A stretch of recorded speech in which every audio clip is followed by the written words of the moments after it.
Hack Story presents.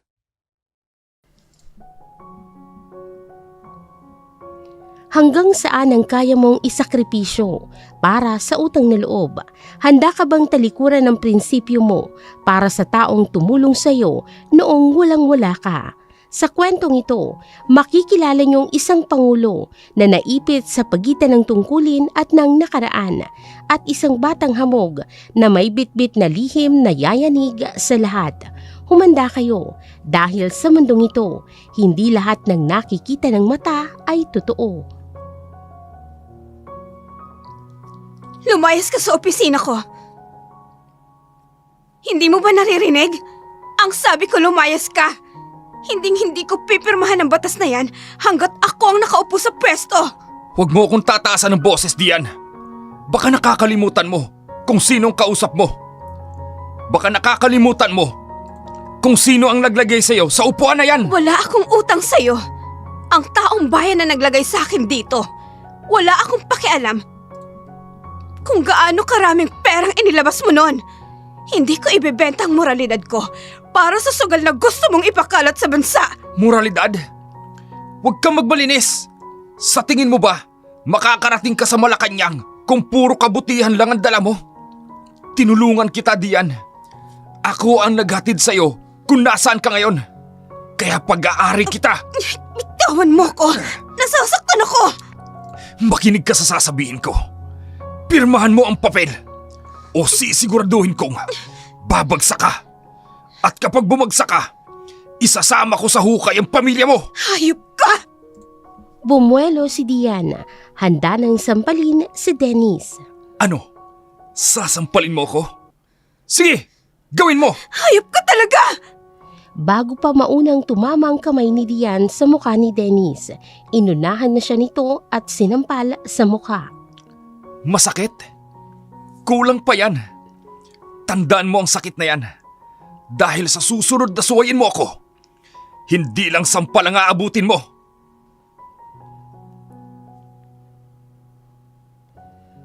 Walong oras bago ang sagutan na yun. Tahimik ang opisina ni President Dian Romulo, pero ang katahimikan ay nangangahulugan lang ng tambak na trabaho. Masakit ang ulo niya at ilang gabi nang walang tulog. Pumasok si Commander Roda, ang head ng PSG at pangalawang ama ni Dian. Madam President, nandito na po siya. Pinapasok na po namin sa visitors lounge. Sino? Commander? Wala naman akong schedule meeting ngayong umaga, di ba? Ang sabi ko sa inyo, gusto ko munang tapusin tong mga reports. Si Mr. Dennis Wei po, ma'am. Natigil si Dian sa pagsusulat. Napabuntong hininga siya. Kilala niya ang pangalan. Parte ito ng nakaraan na pilit niyang tinatakasan. Anong ginagawa niya dito? Ang usapan namin, sa susunod na linggo pa kami magkikita. Nagpupumilit po siya, ma'am. May dala daw siyang importanteng dokumento. Sabi niya, may appointment siya na hindi nakalagay sa official schedule. Sige na, papasukin mo na. Alam ko naman na hindi siya aalis hanggat hindi ako nakakausap. Ipaghanda mo rin kami ng kape. Masusunod po, ma'am. Lumabas si Commander Roda. Tumayo si Dian at lumapit sa bintana.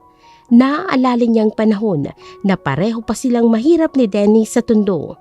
Si Dennis ang nagbayad ng tuition niya noon. Malaki ang utang na loob niya, pero bayad na siya. Bumukas ang pinto. Pumasok si Dennis Wei. Nakasuot, maayos ang tindig at kampante. Madam President, ang ganda mo pa rin kahit mukhang stress ka sa trabaho. Buti naman at pinaunlakan mo ko. Dennis, anong kailangan mo? Busy ako. Wala man lang bang, hi? Kumusta ka, Dennis? Grabe naman. Parang hindi tayo magkababata. Umupo ka muna. Relax ka lang. Huwag mo akong utusan sa sarili kong opisina. Diretsahin mo na ako. Bakit ka nandito? Umupo si Dennis sa harap ng mesa at ipinatong ang paa sa kabilang tuhod. Yung tungkol sa gambling legalization bill. Nabalitaan ko na nakatenga pa rin sa lamesa mo. Ilang buwan na yan, Dian. Pirma mo na lang ang kulang. Binabasa ko pa. At sa nakikita ko, Hindi ito makakabuti sa bansa. Dadami ang malululong sa sugal. Maraming pamilyang masisira. Alam mo ang posisyon ko dyan, Dennis. Ayaw mo sa sugal. Pero nung kailangan mo ng pera ng pambayad ng tuition mo sa law school, tinanggap mo ang pera ko na galing sa sugal. Huwag kang ipokrita. Bayad na ako sa'yo. Ibinalik ko ang pera mo ng may interes. At tinulungan kita sa mga permits na mga legal na negosyo mo. Pero itong gusto mo ngayon? Online gambling? Na accessible sa lahat? Sobra na to. Tumawa ng mahina si Dennis. Kinuha niyang isang brown envelope at inilapag ito sa mesa. Buksan mo. Ano to? Buksan mo. Para malaman mo. Binuksan ni Dian ang envelope. Nanlaki ang kanyang mga mata. Mga litrato at bank documents ang laman nito. Mga pekeng transaksyon na nagdidikit sa pangalan niya sa isang drug cartel. Ano to? Peke ang mga to. Wala akong tinanggap na pera mula sa droga. Alam ko. Pero alam ba ng taong bayan? Magagaling ang mga gumawa niyan. Authentic looking bank trails. Signatures na kuhang-kuha ang sayo. Kapag inilabas ko yan sa media, tapos ka. Blackmail ba to? Ang lakas naman ng loob mong takutin ako. Sa loob ng Malacanang? Hindi ito takot. Negosyo lang to. Pirmahan mo ang gambling bill at susunugin ko ang mga ebidensyang yan. Pero kapag hindi, Tumayo si Dennis at lumapit sa mukha ni Dian. kapag hindi mo pinirmahan, bukas na bukas din, nasa headlines na ng lahat ng dyaryo na ang malinis na presidente Dian Romulo ay isang drug protector. Napaupo si Dian. Tumingin siya kay Commander Rhoda na nasa gilid. Tahimik lang ito. Commander, paalisin mo siya. Palabasin mo siya dito. Hindi gumalaw si Rhoda. Commander Rhoda! Naririnig mo ba ako? Dahan-dahang nag-angat ng tingin si Rhoda. Ma'am, baka po mas makabubuti kung pag-iisipan niyo ang offer ni Mr. Ray. Parang binuhusan ng tubig si Dian. Ano? Pati ikaw, Rhoda? Alam mong peke ang mga to. Bakit mo ko pinangungunahan? Ngumiti si Dennis at tinapik ang balikat ni Rhoda. Matalino si Commander. Alam niya kung saan siya lulugar. Di ba, Commander? Pasensya na po, ma'am. Oh, paano ba yan, Dian? Iiwan ko muna sa iyo ang mga dokumento. Pag-aralan mong mabuti. Babalik ako bukas. At sa pagbalik ko, gusto ko may pirma ng batas ko. Lumabas si Dennis. Naiwan si Dian na nanginginig sa galit. Tiningnan niya si Rhoda. Labas! Ma'am, magpapaliwanag po ako. Ang sabi ko, lumabas ka! Iwan niyo ako mag-isa! Lumabas si Rhoda. Napahawak si Dian sa kanyang dibdib. Hindi siya makahinga. Kailangan niya ng hangin. Kailangan niyang makalayo dito. Kinuha niya ang shades at sombrero sa drawer. Binuksan niya ang pinto. Nakatayo doon si Rhoda. Ihanda mong sasakyan. Yung simple lang. Yung walang plaka ng gobyerno. Saan po tayo pupunta, ma'am? Delikado po sa labas. Kahit san. Gusto ko lang makita ang totoong mundo. Ilabas mo ko rito, Rhoda. Yan ang utos ko. Tumango si Rhoda. Hindi na ito sumagot pa. Itinabi ni Rhoda ang sasakyan sa isang madilim na bahagi ng Mindiola. Dito na lang po. Ako na ang bababa para bumili. Hindi. Ako ang bababa. Dito ka lang sa loob. Pero ma'am, Utos yan, Commander. Hayaan mo akong huminga. Bumaba si Dian. Sinalubong siya ng amoy usok at ingay ng kalsada. Naglakad siya papuntang isang maliit na pwesto ng mani. Isang payat na bata ang abala sa pagluluto, si Cairo. Salamat po, kuya. Balik po kayo, ha. Ingat sa pagtawid. Lumapit si Dian. Bibili po kayo, ate. Mainit pa po ito. May spicy, may plain, may garlic. Ano po sa inyo? Yung spicy, 2 balot. Coming up. Teka lang po. Dagdagan natin ng bawang para mas masarap. Habang nagsasandok si Cairo, bumaba si Commander Roda mula sa sasakyan, nakahawak ang kamay sa baywang, malapit sa baril. Napansin nito ni Cairo. Boyfriend niyo po, ate? Mukhang stricto ah. Baka bawal sa inyo ang anghang. Ah, hindi. Driver ko lang yan. Masyado lang talagang maalalahanin. Ah, ganun po ba? Oh, ito na po. 50 pesos lang po lahat. Kumuha si Dian ng pera. Sa sandaling yun, narinig ni Dian ang isang tunog mula sa construction site sa itaas. Tumingala ito at mula sa 4th floor, kumalas ang isang bakal na tubo. Pabagsak ito direkta sa kanya. Sumigaw si Roda. Madam! Inag! Pero huli na, pumikit si Dian. Isang malakas na hangin ang humampas sa kanyang mukha. Pagdilat niya, nakahawak siya sa poste ng ilaw. 3 metro ang layo mula sa pwesto niya kanina.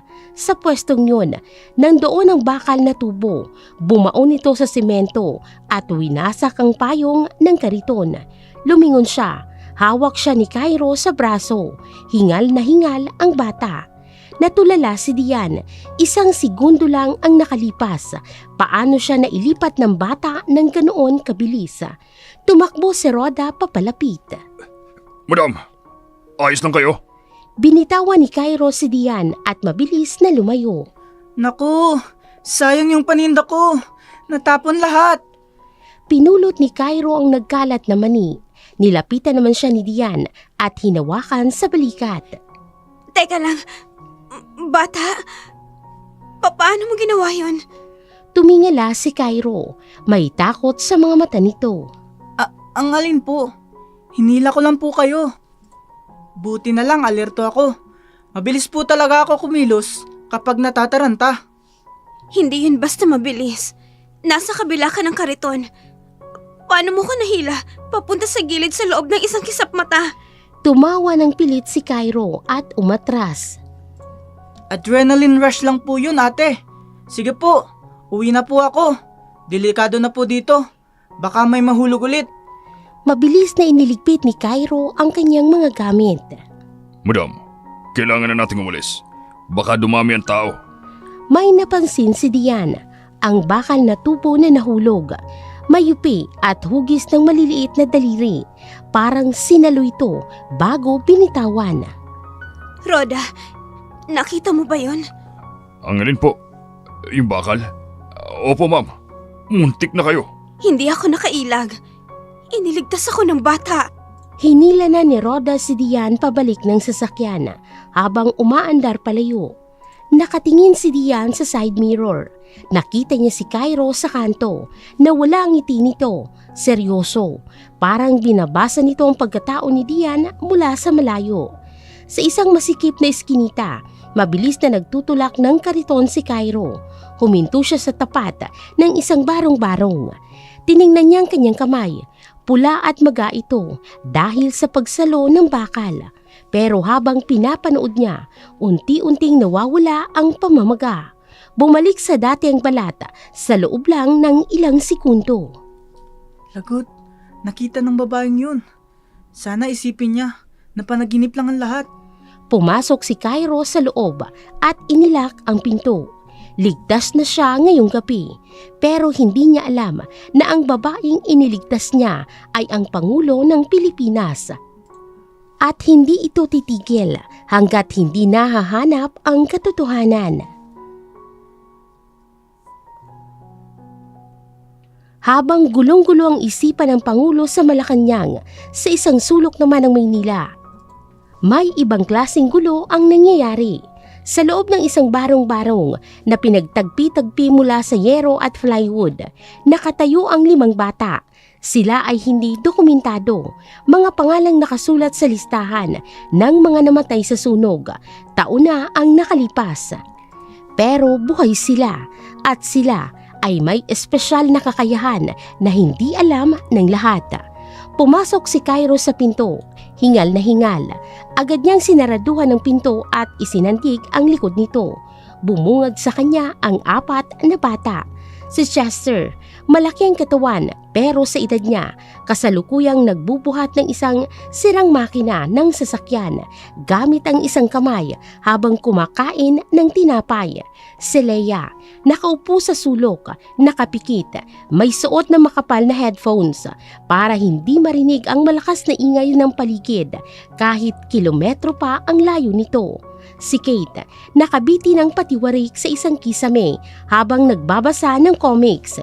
At si Prince, ang pinakamaliit pero siyang may hawak ng tablet at nakasalamin. Siya ang utak ng grupo.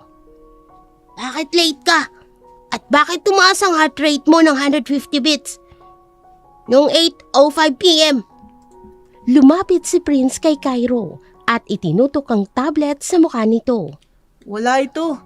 May muntik nang madisgrasya kanina sa pwesto ko. Tumakbo lang ako. Tumakbo? Bumaba si Kate mula sa kisame at lumapag ng walang tunog sa harap ni Cairo. Tumakbo lang. Yung normal, syempre. Sinungaling? Tinanggal ni Leia ang headphones niya. Seryoso ang mukha nito. Rinig ko ang tibok ng puso mo, Cairo. At narinig ko ang tunog ng hangin kanina. Gumamit ka ng speed, no? Sa harap ng tao. Napakamot ng ulo si Cairo. Binitiwan ni Chester ang makina ng sasakyan. Yumanig ang sahig. Seryoso tol, sabi ni Prince, bawal mag-show off. Kapag nalaman yun, ni you know who, nabuhay pa tayo. Yari tayo. Muntik nang mamatay yung Ali. Alangan namang panuurin ko lang na mabiyak yung ulo niya. At isa pa, hindi naman niya halata. Sobrang bilis ko kaya. Kahit na. Tandaan nyo, sa record ng Bahay Kalinga, cremated na tayong 5. Tayo ay abo na. Kapag nalaman ni Dennis Way na ang mga experiment niya ay nagtitinda ng mani at nagbubuhat ng bakal sa tundo, huhulihin nila tayo ulit. Gusto niyo bang bumalik sa lab? Sabay-sabay na umiling ang 4. Bakas sa mukha nilang takot nang mabanggit ang laboratorio. Ayoko na dun. Ang sakit ng mga injection nila. Oo na, sorry na. Hindi na mauulit. Teka, asan si Lola? Biglang tumahimik ang lahat. Itinuro ni Leia ang kwarto na may kurtina. Pumasok si Cairo. Nakahiga sa banig si Lola Miding. Payat na payat ito. Umuubo. May bahid ng dugo sa panyo na hawak nito. Lumapit si Cairo at lumuhod sa tabi ng matanda. La, nandito na po ako. May dala po akong mainit na mani. Yung paborito niyo po. Tumilat si Lola Miding at ngumiti ng mahina. Hinaplos nito ang mukha ni Cairo. Apo, umuwi ka na pala. At pasensya ka na ha. Wala akong naihandang hapunan. Masama kasi ang pakiramdam ko. Huwag niyo po yung intindihin, La. Ako na ang bahala. Magpahinga lang po kayo. Lumabas si Cairo sa kwarto. Sinalubong siya ng tingin ni Prince. Kailangan niya ng operasyon, Cairo. Baradong artery niya sa puso. Kung hindi siya maooperahan sa loob ng 48 hours, hindi niya nakakayanin. Magkano? 100,000. Down payment pa lang yun. Napaupo si Cairo sa sahig. Saan siya kukuha ng ganoong kalaking pera? Ang kinikita niya sa money ay bariya lang. Pwede ako sumali sa underground fighting. Isang suntok lang, tumba sila. Bawal nga, diba? Masyadong halata ang lakas mo. Gagawa ako ng paraan. Kahit anong paraan. Hindi pwedeng mawala si Lola. Siya lang ang tumanggap sa atin nung tumakas tayo sa Bahay Kalinga. Siya lang ang tumuring sa atin na tao. Hindi halimaw. Samantala, sa palasyo, hindi rin maganda ang balita. Kaharap ni President Dian si Senator Naomi Maestrado. Isa itong veteranang politiko, tapat at direkta magsalita. Madam President, pasensya na kung ginambala kita ng ganitong oras, pero kailangan mong malaman ito. Inilapag ng senator ang isang folder sa mesa. Larawan nito ng isang lalaki na nakabigti sa loob ng maliit na kwarto. Sino to, Senator? Si Book, Roberto Santos, isang construction worker, kapitbahay ng driver ko. Nagpakamatay siya kaninang hapon. Nakikiramay ako. Pero bakit mo to ipinapakita sa akin? Dahil sa cellphone niya, nakita ang huling mensahe. Humihingi siya ng tawad sa asawa niya. Dahil natalo ang pambili nila ng gamot at pambayad ng kuryente sa Waywin app. Natigilan si Diana. Waywin, ang gambling app ni Dennis Way. Hindi lang siya ang biktima. Libo-libo sila diyan. Mga estudyante, mga tatay, mga OFW. Nilalamon ng online gambling na yan ang kinabukasan ng mahihirap. At ngayon, gusto ni Dennis Way na gawing legal yan? Na pinirmahan mo ang batas para mas lalo pa siyang yumaman? Tumayo si Diane. Ramdam niya ang init ng galit na umaakyat sa ulo niya. Naalala niya ang mukha ni Cairo kanina, ang hirap ng buhay sa labas. At heto si Dennis, nagpapasasa sa pera ng mahihirap.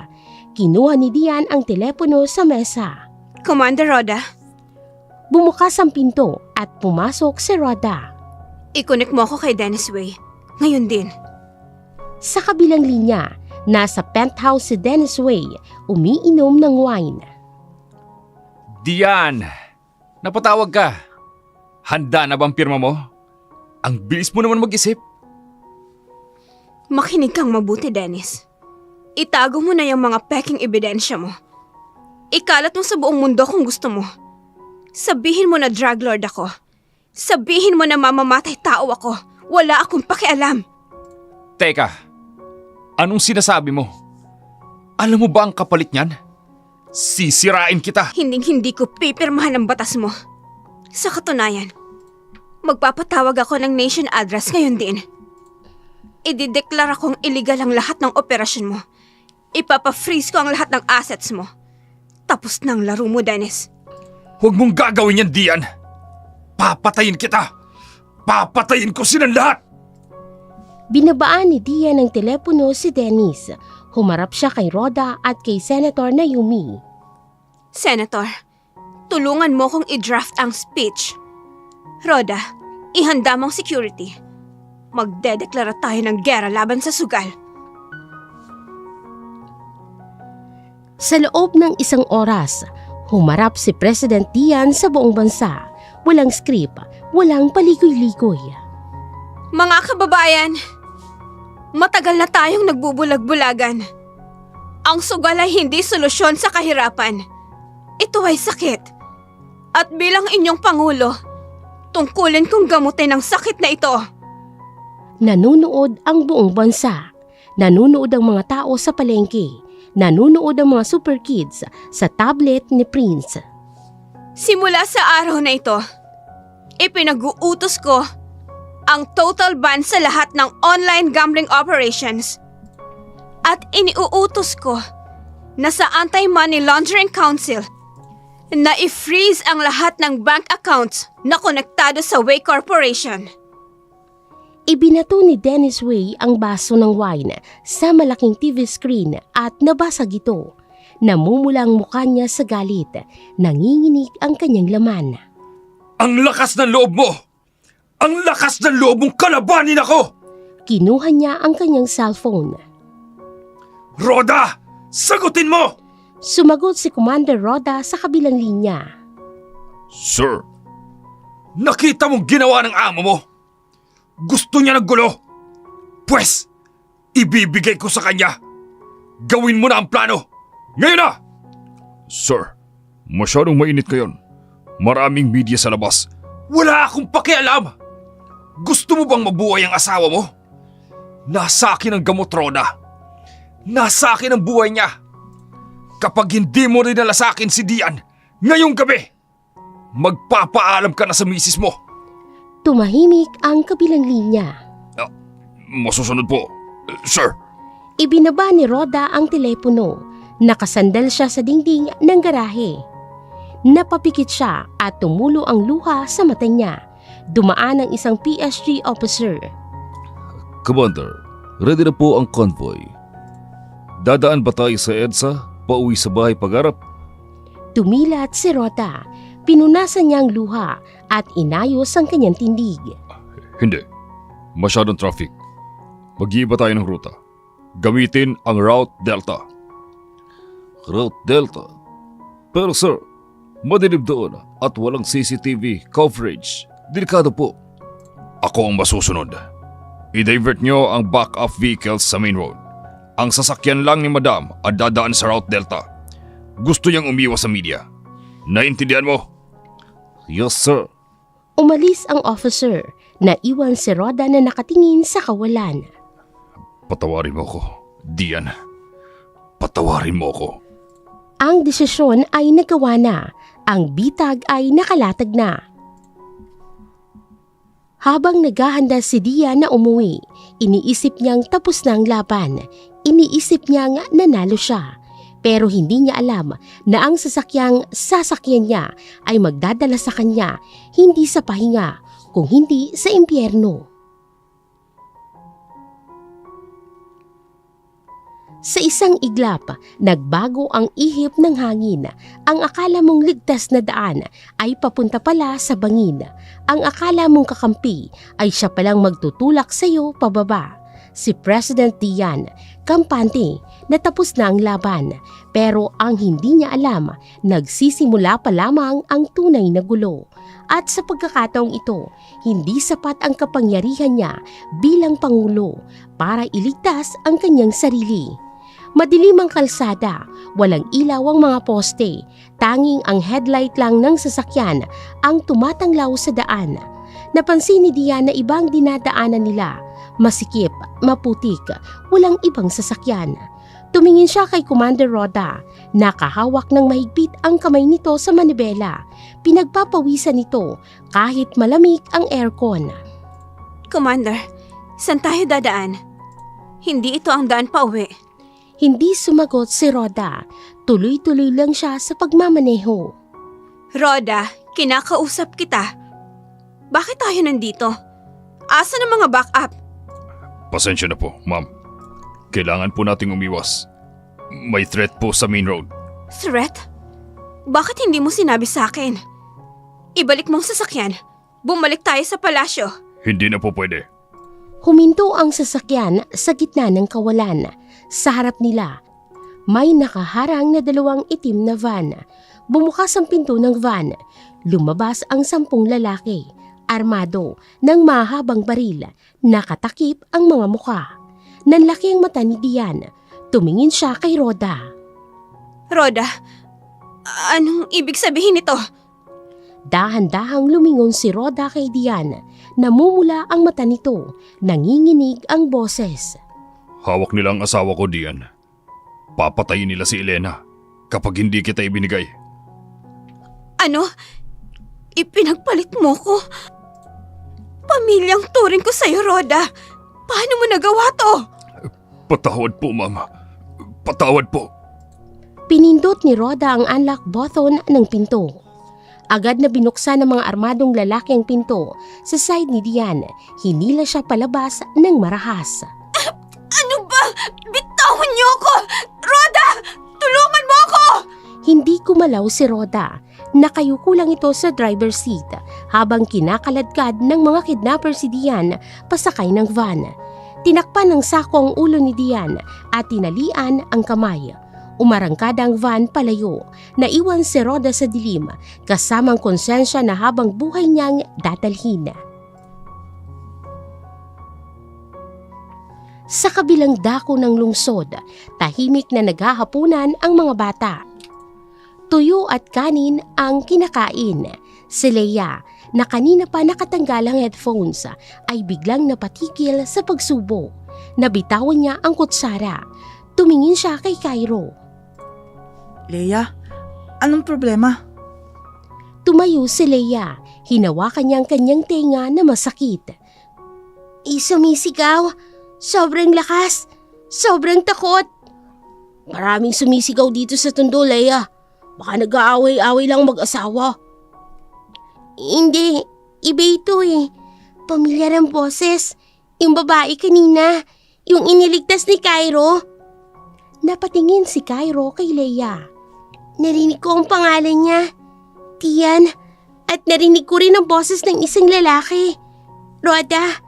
Umiiyak siya habang humihingi ng tawad.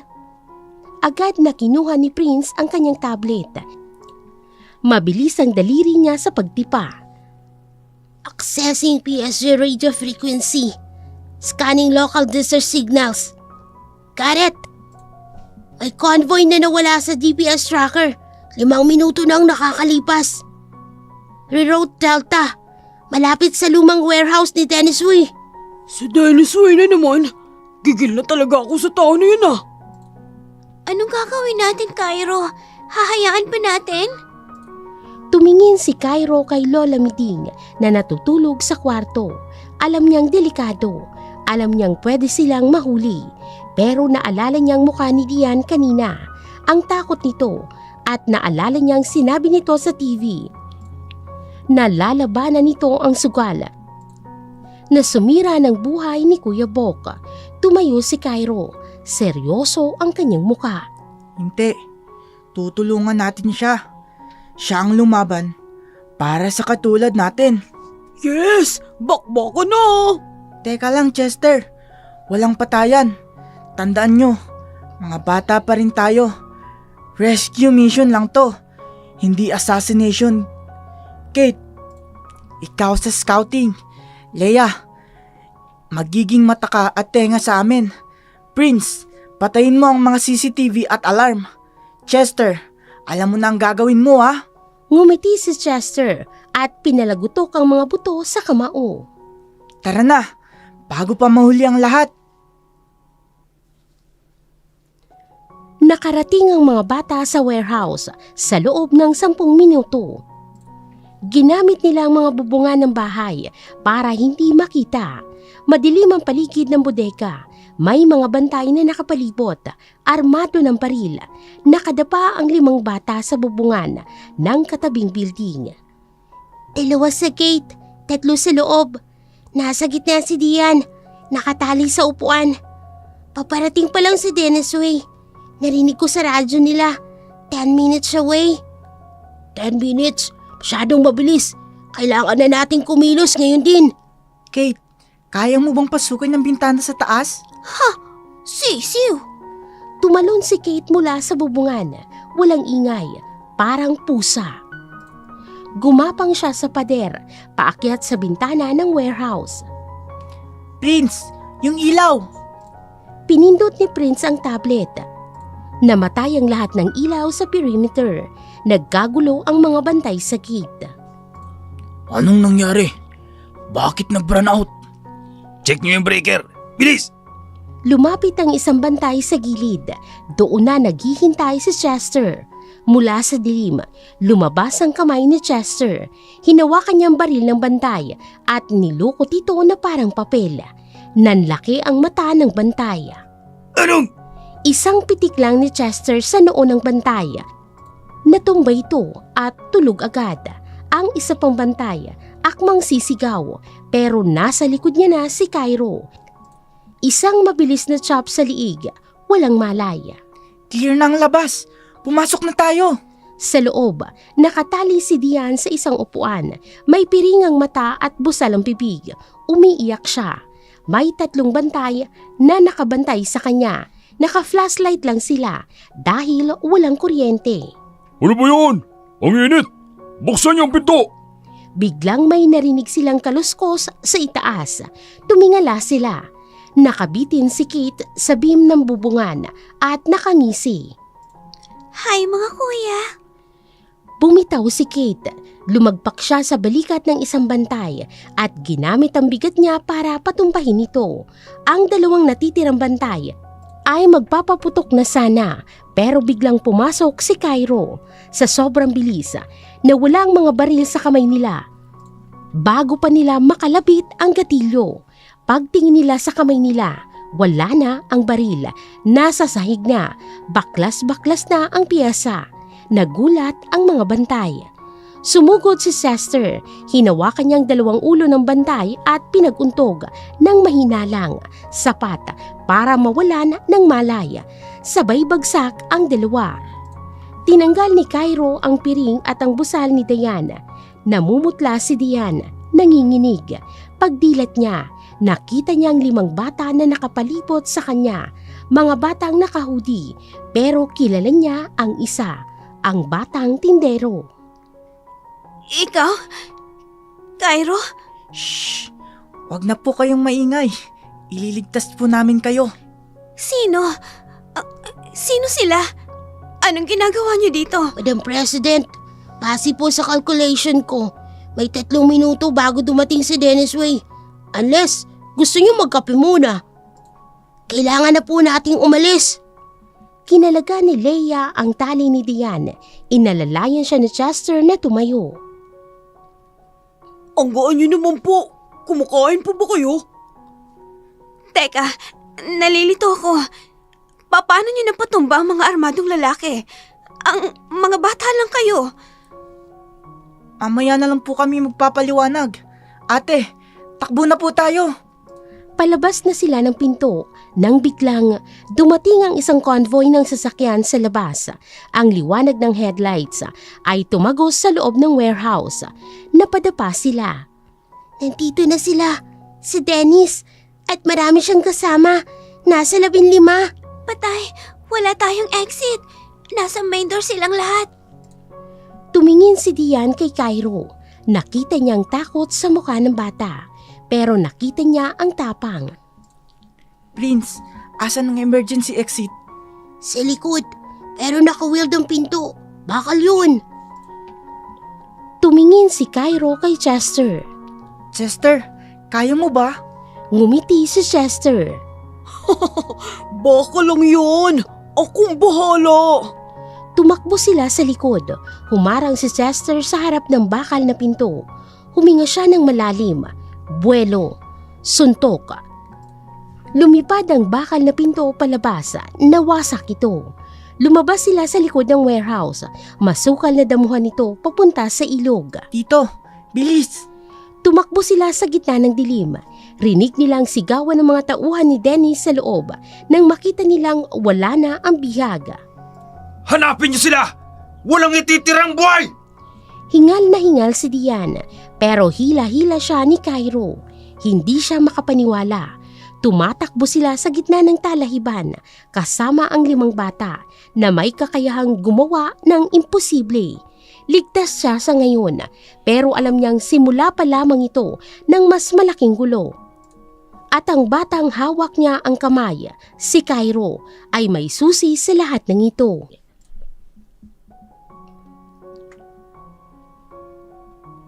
Ang palasyo ay sentro ng kapangyarihan at ang pangulo ay ang pinakamataas na posisyon na maaaring makamit ng isang tao sa buong bansa. Pero sa kabila ng mga pribilehiyong ito, kahit pa ang pinakamataas na lider ng bayan ay hindi ligtas kung ang kumilos ay ang mga sakim at mapaghangad ng labis-labis. Walang pakialam kahit buhay na ang nakataya. Ang dapat sanang pinakamakapangyarihang lider ay tila nawala ng sariling lakas at sa gabing yun ay nakatago sa ilalim ng yero sa loob ng masikip na eskinita sa piling ng taong walang-wala. Pero handang ibigay ang lahat. Si President Tian ay sanay sa aircon at malambot na kama, nakaranas ng gabing hinding-hindi niya makakalimutan. Nagising si Diane sa amoy ng pinipritong bawang at tuyo. Masakit ang buong katawan niya.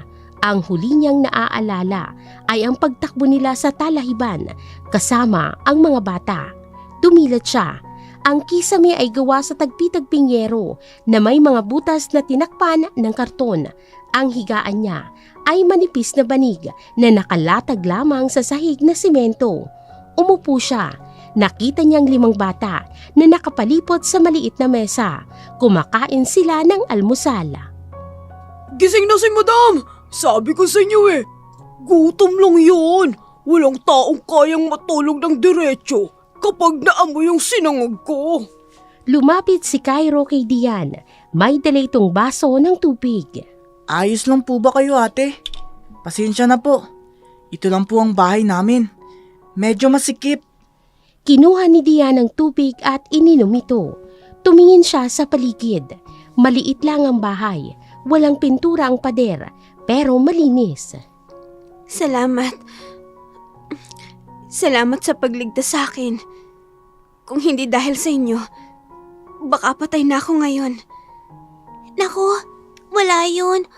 Exercise lang yun sa amin. Dati nga, mas marami pang humahabol sa amin eh. Siniko ni Leia si Kate. Kate, yung pipit mo ah. Tumingin si Dian kay Cairo. Seryoso ang mukha niya. Cairo, kailangan nating mag-usap.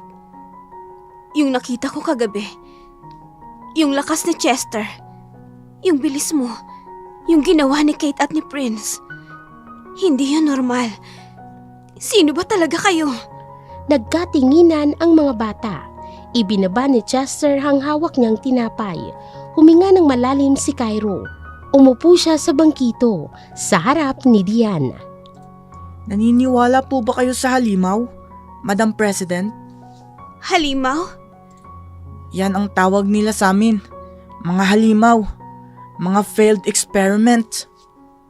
Tumayo si Prince at kinuha ang tablet niya.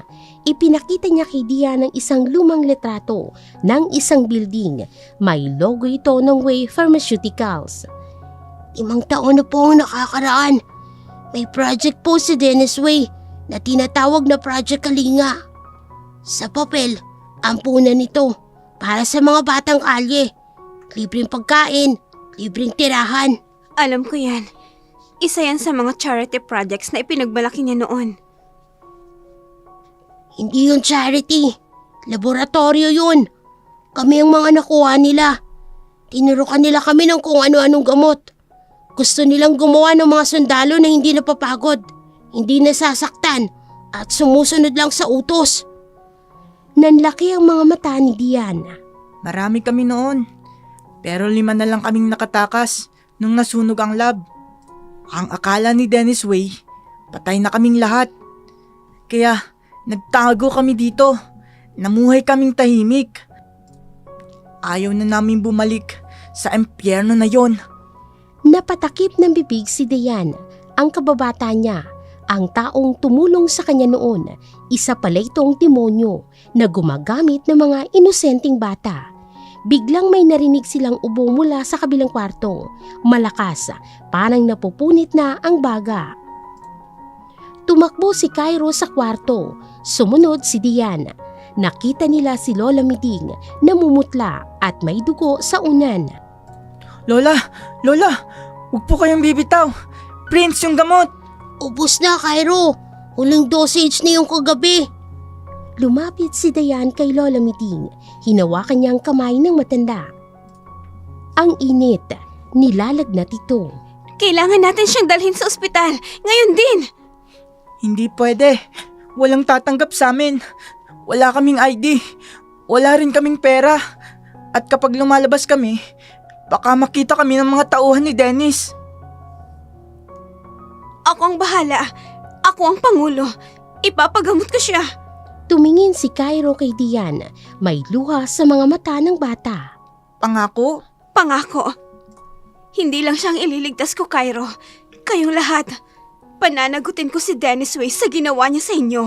Hinding-hindi na kayo magtatago. Niyakap ni Dian si Lola Miding. Sa sandaling yun, hindi na siya presidente. Isa lang siyang tao na nakakaramdam ng sakit ng iba. At sa sandaling yun, nagbago ang layunin ni Dian. Hindi na ito tungkol sa politika. Personal na ito. Bumukas ang pinto ng opisina ni Dennis. Pumasok ang head security niya. Bugbog sarado at may benda sa ulo. Sir! Patawad po! Nakatakas sila! Nakatalikod si Dennis. Nakatingin sa bintana habang hawak ang baso ng alak. Nakatakas? ang isang babae na nakatali at walang laban. Nakatakas sa loob ng warehouse na puno ng armadong bantay. Hindi po siya nag-iisa. Sir, may sumugod po. Mabilis. Malakas. Yung bakal na pinto sa likod. Winasok, sir. Sinutuklak. Natigil si Dennis. Dahan-dahan siyang humarap. Sinuntok ang bakal na pinto. Isang tao lang ang kilala niyang may ganoong lakas. Isang subject. Imposible. Patay na sila. Nakita kong abo nila. Sir, may nakuha kaming CCTV footage. Bago namatay ang kuryente. Malabo po pero... Iniabot ng guard ang tablet kay Dennis. Plinay ni Dennis ang video. Nakita niya ang anino ng 5 bata. Nakita niya ang pagbalibag ng isa sa kanila sa bantay. Nakita niya ang bilis ng isa. Ngumiti si Dennis. Isang ngiti na nakakakilabot. Buhay pa pala ang mga daga. Buhay pa ang mga investment ko. Sir, ano pong gagawin natin? Hanapin po ba namin sila? Hindi na kailangan. Kilala ko si Dian. Babalik yan. Lalo na ngayong kakampi na niya mga halimaw ko. Naglakad si Dennis papunta sa kanyang mesa. Binuksan ang drawer at kinuha ang isang baril na kulay ginto. Tatawagan ko si Rhoda. Papapasukin niya tayo sa palasyo. Kung gusto ni Dian ng gera, ibibigay ko sa kanya ang pinakamalaking palabas na makikita ng buong mundo. Naghahanda na sila Dian.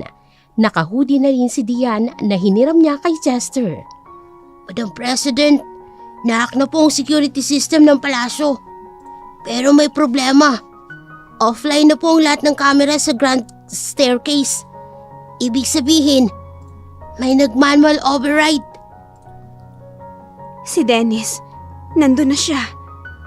Naririnig ko ang iyak ng bata at boses ng babae.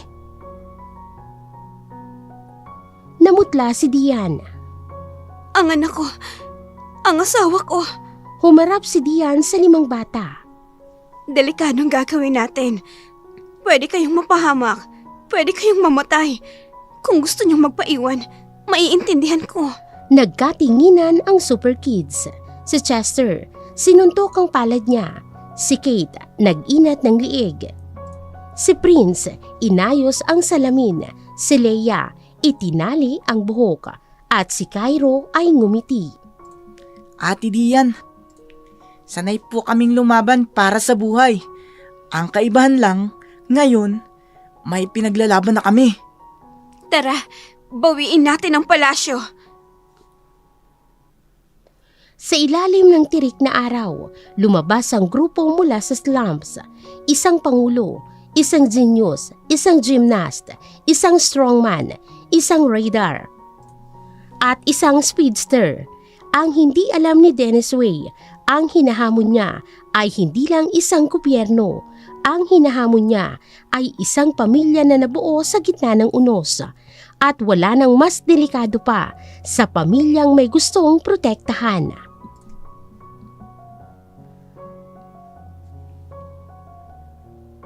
Ang palasyo ng Malacanang ay saksi sa maraming yugto ng kasaysayan.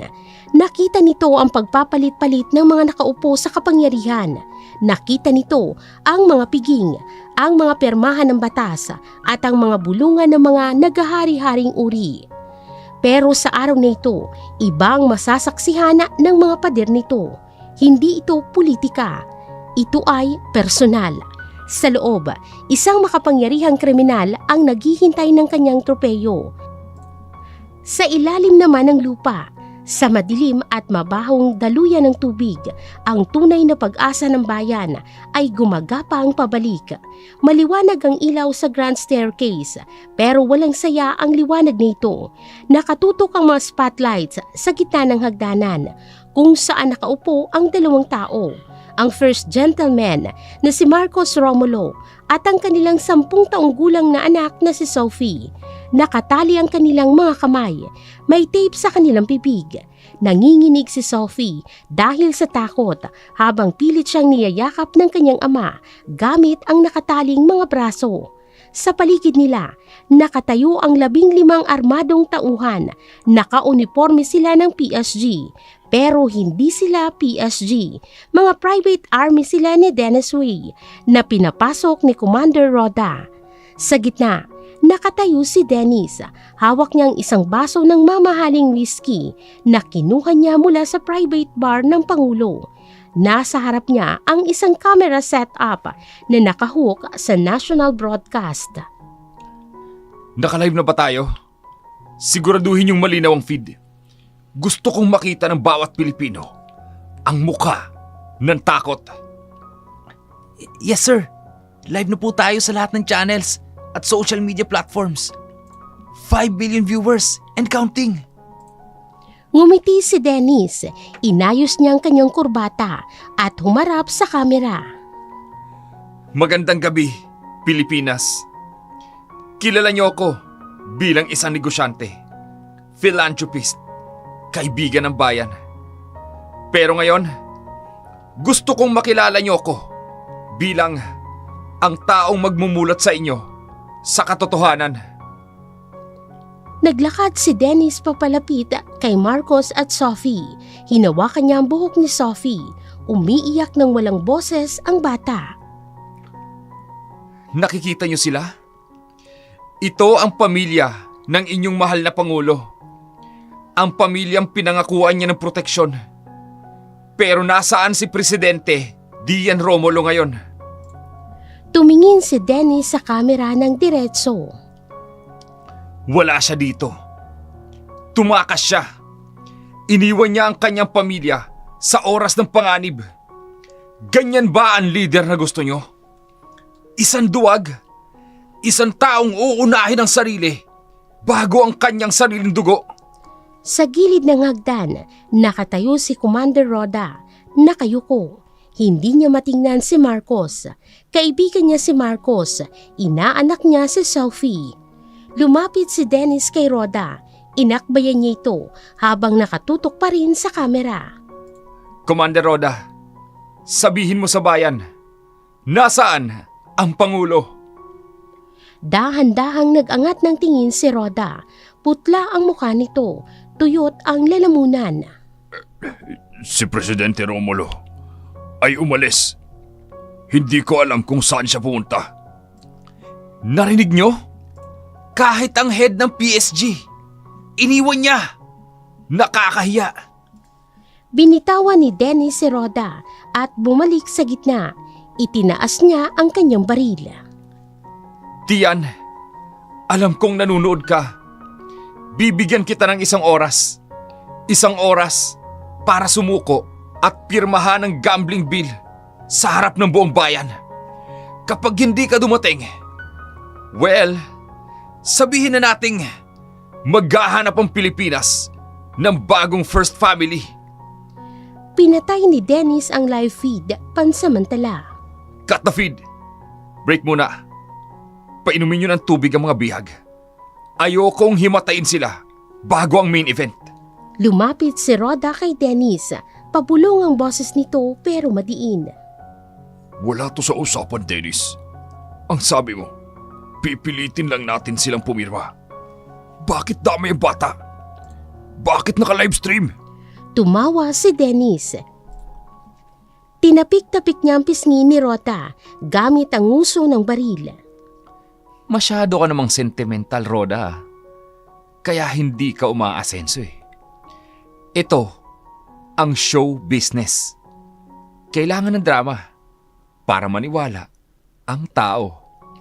At huwag ka mag-alala sa asawa mo. Buhay pa siya. Sa ngayon. Tinalikuran ni Denny si Roda. Naiwan ng commander na nakakuyom ang kamao.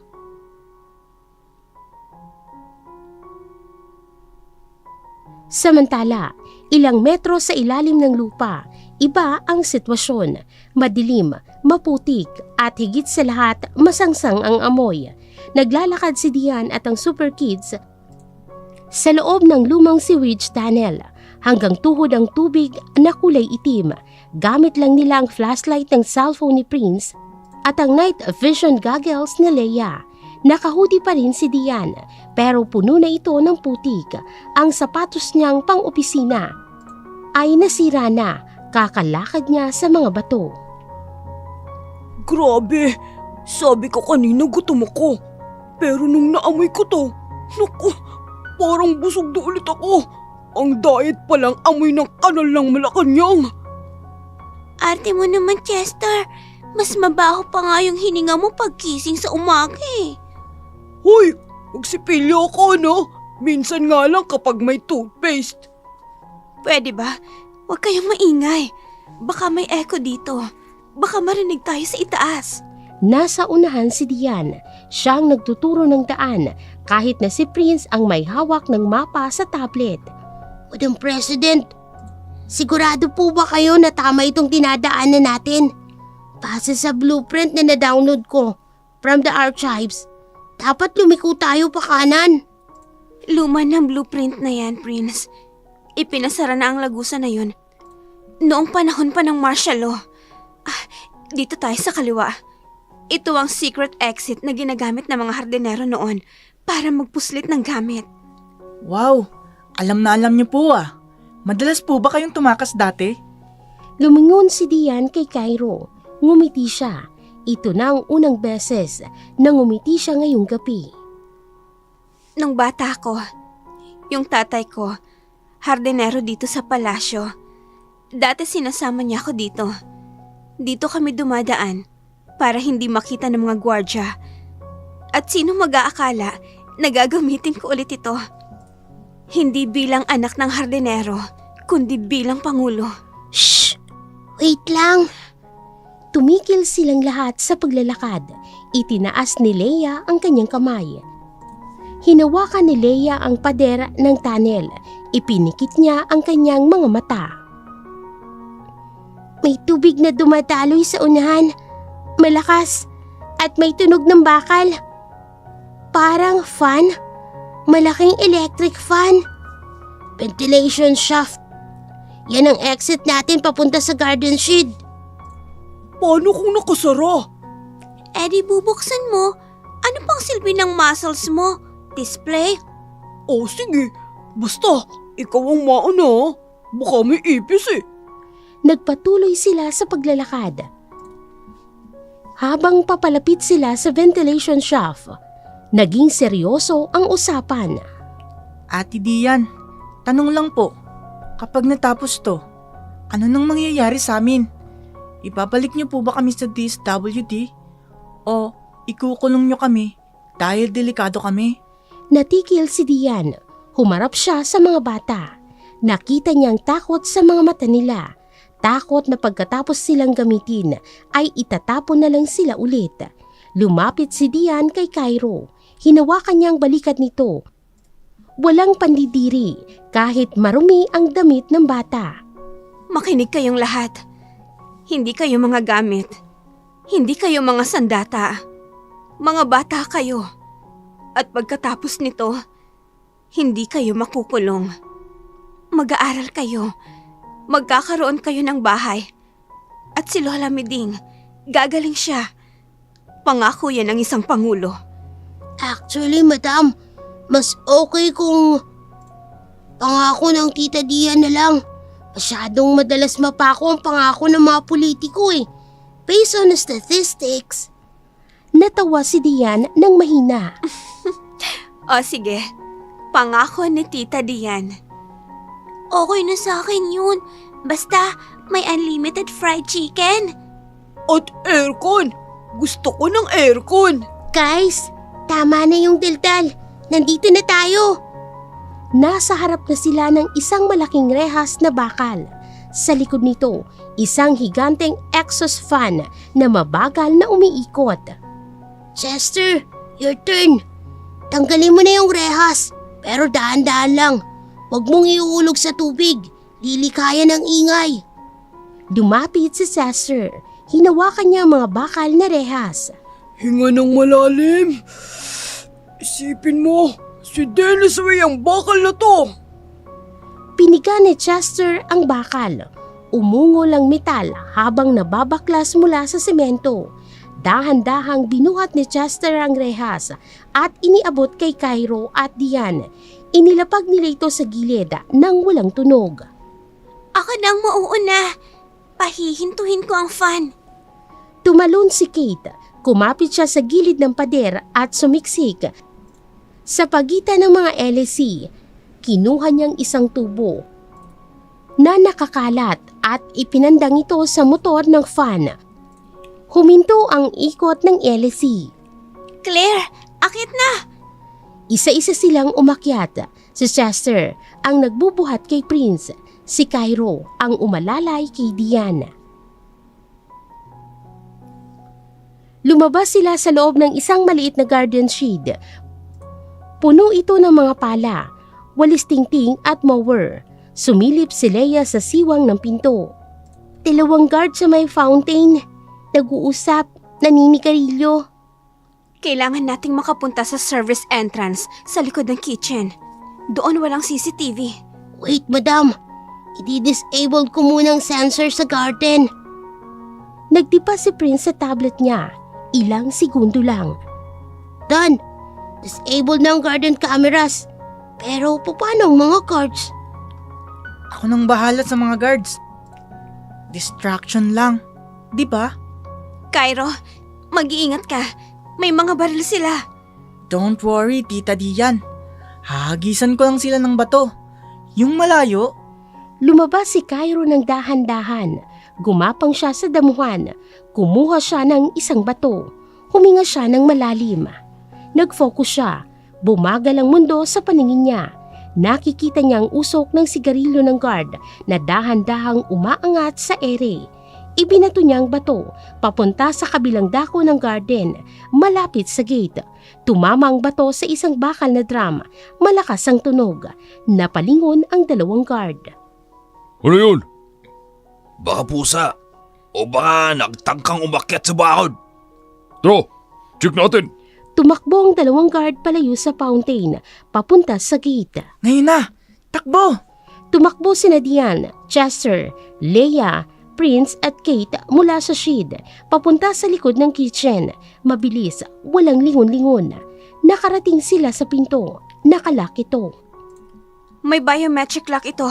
Fingerprint ng head chief ang kailangan. Or fingerprint na kahit na sino.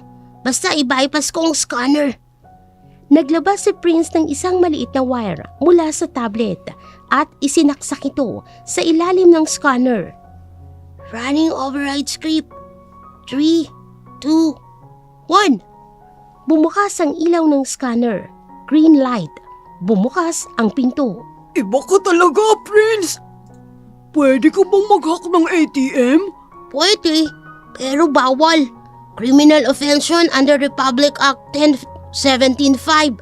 Tsaka may moralidad tayo, Chester. Sabi ko nga eh. Pumasok sila sa kitchen. Malawak ang kusina. Puno ng mga kaldero at kagamitan. Walang tao dahil pinalabas ni Dennis ang lahat ng staff kanina. Pero may naiwang pagkain sa lamesa. Mga tray ng sandwich na hindi pa na-serve. Natigilan sa Chester. Kumulo ang kanyang tiyan. Wow! Boss, Tito Dian, pwede bang 1 bite lang? Pang energy? Tumingin si Dian kay Chester. Nakita niyang pagod na mukha ng bata. Sige, kumuha kayo. Kailangan nyo ng lakas. Magaan lang ang kainin nyo. Baka bumigat ang katawan nyo eh. Kumuha si Chester ng 3 sandwich at isinubo ito ng sabay-sabay. Kumuha rin si Kate at Leia. Habang kumakain sila ng mabilisan, lumapit si Cairo kay Dian. Tita Dian, malapit na po tayo sa hagdan. Ready na po ba kayo? Inayos ni Dian ang kanyang buhok na puno ng putik. Pinunasan niyang dumi sa mukha gamit ang manggas ng hoodie. Tumingin siya sa reflection niya sa stainless na ref. Hindi siya mukhang presidente. Mukha siyang mandirigma. Ready na ako, Cairo. Si Dennis ang dapat maghanda. Lumabas sila sa kitchen, papunta sa hallway. Dahan-dahan ang lakad. Rinig na nilang boses ni Dennis Wei mula sa grand staircase. Naka-echo ito sa buong hall. 10 minuto na lang, Dian. Ubus na ang pasensya ko. Baka gusto mong unahin ko ang daliri ng asawa mo. Napahinto si Dian. Wait! May dalawang bantay sa pinto ng hallway. Naka-Armalite. Hindi natin sila malalampasan ng hindi nakikita. Kaya ko silang unahan. Drop from the ceiling. Hindi. Masyadong delikado. Kapag nagpaputok sila, aalerto ang mga nasa hagdan. Mapapahamak si Sophie. Madam, may ideya ako. Yung live stream. Tumingin silang lahat kay Prince. Nakahook ang camera ni Dennis sa main server ng palasyo para sa broadcast. Kung ma-access ko ang server room na nasa kabilang kwarto lang, pwede kong patayin ang ilaw sa grand staircase at palitan ng video feed. Palitan ng ano? Nang pagre-record ng video loop, iisipin nila na live pa rin sila. Pero sa totoo lang, black screen na sa TV ng mga tao.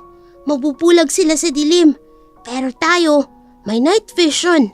Si Leia at Kate at si Chester at Cairo, sanay sila sa dilim. Napangiti si Diana. Matalino. Sige, gawin na natin. Pero, paano yung dalawang guard na nasa pinto? Tumingin si Dian sa sahig. Nakita niya ang isang cart na ginagamit ng janitor. Ako nang bahala sa kanila. Kailangan ko lang magpanggap. Magpanggap na ano? Na janitor? Hindi. Magpapanggap na sumusuko. Tinanggal ni Dian ang hoodie. Inayos niya ang kanyang damit kahit marumi pa rin, pero karispe-respeto pa rin tingnan. Cairo, samahan mo ko. Magpanggap kang bihag ko. Hawakan mo ko na parang tinutulungan mo akong maglakad. At yung iba, pumasok kayo sa server room habang distracted sila. Game! Naglakad si Dian at Cairo papunta sa dalawang guard. Kunwaring iika-ika si Dian. Napansin sila ng mga guard. Itinutok agad ang mga baril. Tigil! Sino yan? Oh, Madam President? Nagulat ang mga guard. Hindi nila inaasahan. Nalilitaw si Dian sa harap nila na mukhang basahan. Huwag kayong magpapaputok. Susuko na ako. Gusto ko nang makita ang pamilya ko. Tulungan niyo ako. Nasugatan ako sa labas. Ibinaba ng guard ang baril nito. Sir Dennis, nandito na siya. Nandito na ang target. Habang nakatingin ang mga guard kay Dian, gumapang sina Prince, Leia, Kate at Chester sa likod ng mga paso ng halaman papunta sa server room. Nakapasok sila nang walang nakapansin. Lumipat ang isa pang guard kay Dian para kapkapan nito. Tosong kamay! Walang gagalaw ng maswa! Habang papalapit ang kamay ng guard kay Dian, tumingin si Dian kay Cairo. Isang tingin lang, signal na. Ngayon na. Sorry po, kuya. Ginamit ni Cairo ang kanyang bilis. Sa isang iglap, nasa likod na siya ng guard. Sinipa niya ang tuhod nito. Napaluhod ang guard. Samantala, ang isa pang guard, akmang babaril. Pero sinipa ni Dian ang kamay nito. Gamit ang natutunan niyang self-defense sa training noon. Tumalsik ang baril. Sinundan ni Cairo ng isa pang mabilis na suntok sa panga. Tumba ang dalawang guard. Walang putok na narinig. Hingal na hingal si Dian. Tiningnan niya ang kamay niya. Nanginginig. Pero hindi sa takot, kung hindi sa adrenaline. Bumukas ang pinto ng server room. Sumilip si Prince. Thumbs up. I'm in. Hacking strictly commencing now. Bigyan niyo ako ng 1 minute. Ipinasok ni Dian at Cairo ang mga tulog na guard sa loob ng maintenance closet para hindi makita. 1 minuto. Pagkatapos nito, tapusin na natin ang palabas ni Dennis. Isinuot ulit ni Dian ang hoodie. Pero this time, hindi niya tinakpan ang mukha niya. Gusto niyang makita siya ni Dennis. Gusto niyang makita nito ang mukha ng babaeng tinalo niya noon, pero wawasak sa kanya ngayon. Ang entablado ay handa na. Ang mga ilaw ay malapit nang mamatay at ang dilim na paparating. Malalaman ni Dennis Wee kung ano ang tunay na takot.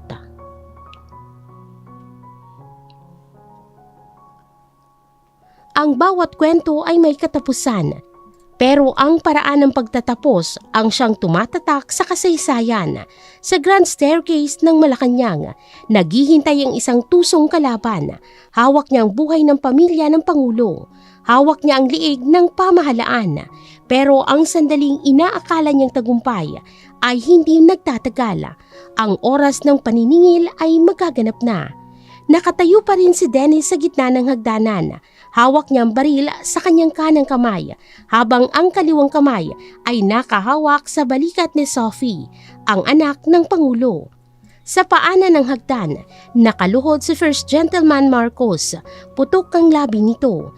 Nasa paligid nila ang 15 tauhan ni Dennis. Alerto, nakatutok ang mga baril sa bawat sulok. Tumingin si Dennis sa kanyang mamahaling relo. 1 minuto, Rhoda. 1 minuto na lang. Kapag hindi nagpakita ang amo mo, alam mo na ang gagawin ko. Sayang ang batang ito. Maganda pa naman ang kinabukasan. Daddy, natatakot po ako. Huwag kang matakot, anak. Parating ng mami mo. Hinding-hindi tayo pababayaan ng mami mo. Tumawa ng malakas si Dennis. Umalingaw-ngaw ang tawa niya sa buong bulwagan. Ang mami mo? Iniwan na kayo! Tumakbo na siya para iligtas ang sarili niya. Ganyan ang mga politiko, Sophie. Matatamis ang salita, pero kapag nagkagipitan, sila ang unang tumatalon sa barko. Lumapit si Commander Rhoda kay Dennis. Baka sa mukha niyang matinding pagpapahirap ng kalooban. Dennis, tama na yan. Bata yan. Pakawalan mo na sila. Ako na lang ang hawakan mo. Ako naman ang may kasalanan kung bakit ka nakapasok dito. Itinulak ni Dennis si Rhoda gamit ang dulo ng baril. Tumahimik ka! Wala kang silbi! Kung dinala mo sa akin si Dian, kanina tapos na sana to. Huwag kang magmalinis ngayon, Rhoda. Kasabwat kita. Pareho tayong marumi ang kamay. Yumuko si Rhoda. Alam niyang totoo yun. Biglang nagsalita ang radyo ng isang tauhan ni Dennis. Boss, may problema sa server room. Nawala ang feed ng CCTV sa hallway. Natigilan si Dennis. Ano? Ayusin nyo! Baka glitch lang yan. Sa loob ng server room, mabilis na tumitipa si Prince sa keyboard.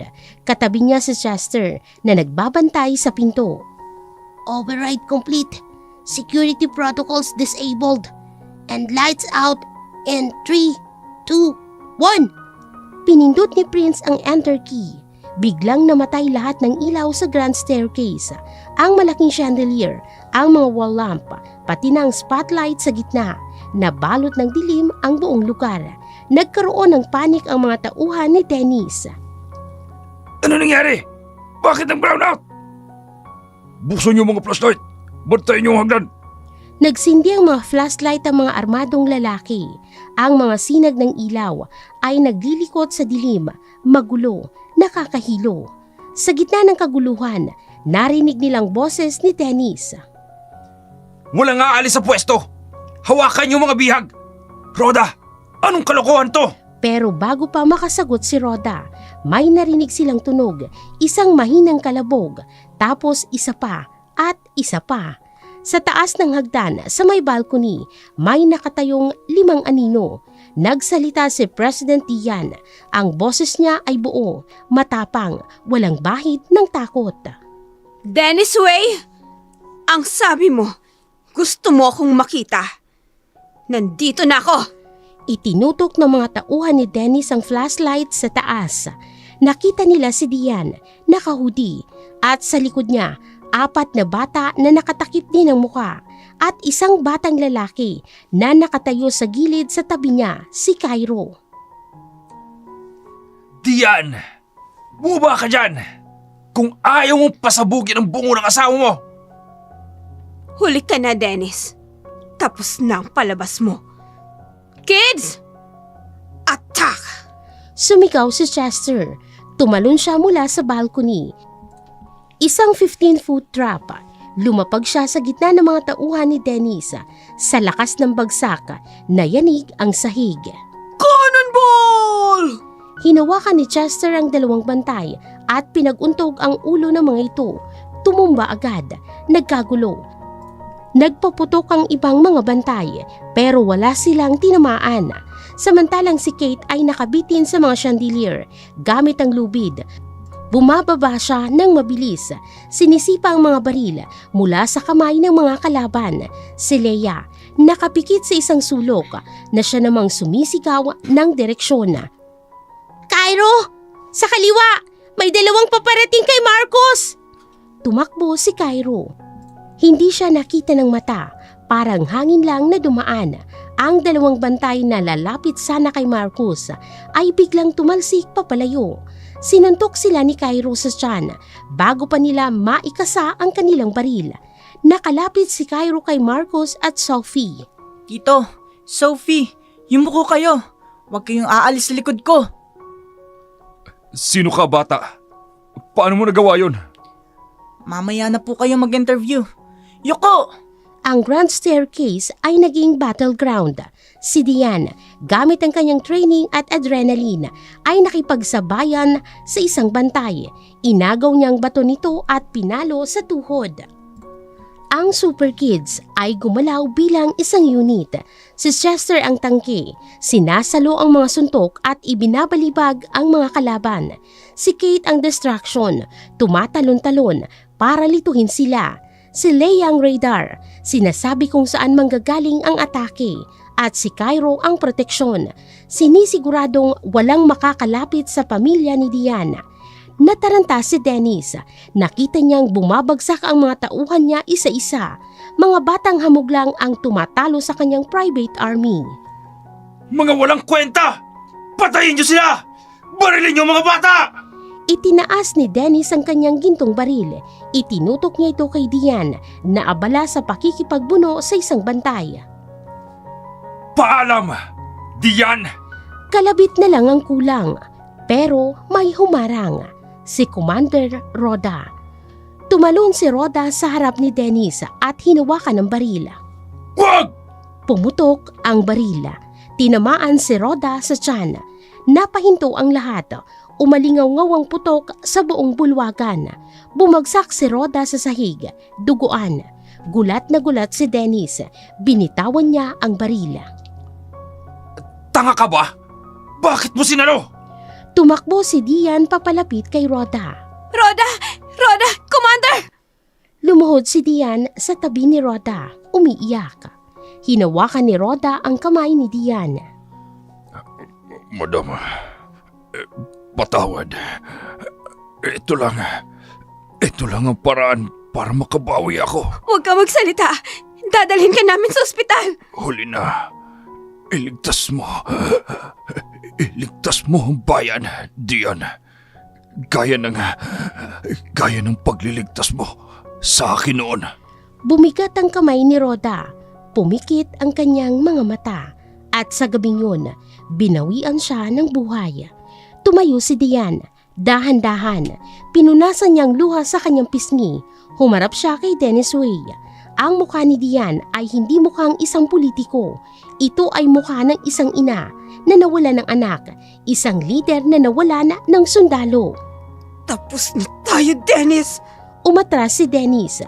Nakita niya ang galit sa mga mata ni Diane. Kinuha niya ulit ang baril sa sahig. Hindi! Hindi ako magpapatalo sa'yo! Ako! Ang hari ng lungsod na to! Itinutok niya ang baril kay Diane. Mamamatay tayong lahat! Akmang puputok ulit si Dennis, pero bago pa niya makalabit, sumigaw si Cairo. Tita Diane! Yuko! Tumakbo si Cairo. Ginamit niya ang buong lakas ng kanyang binti.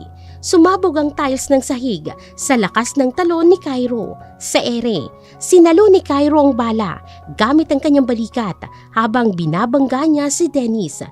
Tumalsik si Dennis at Cairo sa pader. Bumagsak sila pareho. Nabitawan ni Dennis ang baril. Nakahiga si Cairo sa sahig. May dugo sa balikat. Cairo! Tumakbo si Dian at ang mga bata. Palapit kay Cairo. Cairo! Cairo, gising! Dahan-dahang dumilat si Cairo. Ngumiti ito kahit may dugo na sa bibig. Aray ko, ang sakit pala ng baril. Hindi kaya ng nasa pelikula. Nakita nilang sugat sa balikat ni Cairo. Umuusok ito ng konti at sa harap ng kanilang mga mata, unti-unti itong nagsasara. Nakahinga ng maluwag si Dian. Tumingin siya kay Dennis Way. Nakasandal ito sa pader, hilo at duguan ng ilong dahil sa bangga ni Cairo. Lumapit si Dian. Pinulot ang gintong baril ni Dennis. Itinutok niya ito sa mukha ng kriminal. Gawin mo, Dian. Patayin mo ko. Dahil pag binuhay mo ko, babalik ako. At sa susunod, sisiguraduhin kong Hinampas ni Dian ang mukha ni Dennis gamit ang hawakan ng baril. Nawala ng malay si Dennis. Ibinaba ni Dian ang baril. Tumingin siya sa mga dumating na tunay na PSG officers at mga pulis na sumugod sa pinto. Pusasan niyo siya. Iparada niyo sa harap ng media. Gusto kong makita ng buong mundo kung paano bumagsak ang isang demonyo. Kinabukasan, ang headlines ng lahat ng dyaryo at ng TV station ay iisa. Dennis Way, arestado. Online gambling syndicate, buwag na. Ang bangkay ni Commander Roda ay binigyan ng state funeral. Kinilala siya bilang bayani na namatay habang pinoprotektahan ang Pangulo. Nilinis ang pangalan ni Dian at napatunayan na peke ang mga ebidensya. Makalipas ang isang linggo, sa hardin ng palasyo, nakaupo si Dian sa isang bench. Wala na siyang suot na coat o formal attire, naka-casual dress lamang siya. Katabi niya si Cairo, naka-uniforme ito, bagong school uniform. Sa di kalayuan, naglalaro si Sophie kasama sina Kate, Leia at Chester. Si Prince naman ay kausap ng head ng IT department ng palasyo, mukhang nagbibigay ng tips tungkol sa firewall security. Bagay sa'yo ang uniforme, Cairo. Medyo masikip sa liig, Tita Dian. Mas sanay ako sa sando. Pero, okay na rin. At least may baon ako araw-araw. Kamusta si Lola Meding? Ang lakas na po kumain. Successful daw po yung heart bypass surgery. Sabi ng doktor, pwede na siyang umuwi next week. Yung bago naming bahay, ang laki po. May sariling kwarto si Lola. Inabutan ni Cairo si Dian ng isang brown paper bag. Ano to? Mani po. Spicy garlic flavor. Luto ni Lola bago siya ma-ospital. Bilin niya, ibigay ko daw po sa'yo. Binuksan ni Dian ang supot. Kumuha siya ng isa at isinubo. Napangiti siya. Ito ang lasa ng tagumpay. Salamat, Cairo. Alam mo, marami akong utang sa'yo. Sa inyo. Dahil kung wala kayo, wala na ako ngayon dito. Wala yun, tita. Ang mahalaga, tinupad niyo po yung pangako niyo. Hindi mo kami ikinulong. Tinuring niyo po kaming pamilya. Tumingin si Cairo sa mga kaibigan niya na nagtatawanan. Dati, akala namin, sumpa ang pagiging ganito namin. Halimaw daw kami. Pero na-realize ko, depende pala yun sa gumagamit. Pwede kaming maging halimaw o pwede kaming maging bayani. Hinaplos ni Dian ang buhok ni Cairo. Hindi kayo halimaw, Cairo. Kayo ang pag-asa. At hanggat ako ang Pangulo, sisiguraduhin kong ligtas kayo. Wala nang Dennis Way ang mananakit sa inyo. Tumayo si Dian. Tara na, kakain na daw ng dinner. Adobo ang ulam, request ni Chester. Yes! Takbuhan tayo papunta sa dining room. Hep! Normal na takbo lang ha. Tumawa si Cairo. Sige po. Pero mauuna pa rin ako. Tumakbo ang mga bata papasok ng palasyo. Sumunod si Dian, naglalakad ng may ngiti sa labi. Ang palasyo na dati puno ng takot at pressure, ngayon ay puno na ng tawanan. Natuto si Dian ng isang mahalagang aral. Ang pagiging leader ay hindi nasusukat sa lakas ng boses o sa dami ng sundalo. Ito ay nasusukat sa kakayahang manindigan para sa tama at sa pagmamahal sa mga taong madalas ay nakakalimutan ng lipunan.